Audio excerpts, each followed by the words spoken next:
দিল আলিপুর আবহাওয়া দপ্তর। সোমবার পশ্চিম মেদিনীপুর, ঝাড়গ্রাম এবং বাঁকুড়ায় বিক্ষিপ্তভাবে বজ্রবিদ্যুৎ সহ বৃষ্টির সম্ভাবনা রয়েছে। এই জেলাগুলিতে এখনো হলুদ সতর্কতা জারি রেখেছে হাওয়া অফিস। তবে মঙ্গলবার থেকে আর কোনো জেলাতেই বৃষ্টির সম্ভাবনা নেই। আবহাওয়া সর্বত্র থাকবে শুকনো।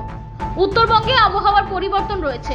আপাতত কয়েকদিন উত্তরের 8 জেলাতে শুকনো আবহাওয়া থাকবে।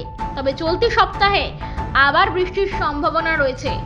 দার্জিলিং, কালিম্পং এবং জলপাইগুড়িতে আগামী শুক্রবার বজ্রবিদ্যুৎ সহ হালকা বৃষ্টি হতে পারে।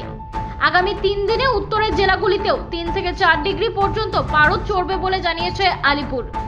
অসম এবং দক্ষিণ পূর্ব বঙ্গোপসাগরের ওপর এখনো সক্রিয় রয়েছে ঘূর্ণাবর্ত।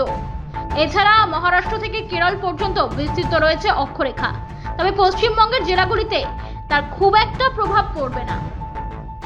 ব্যুরো রিপোর্ট, আর ভেনাম নিউজ।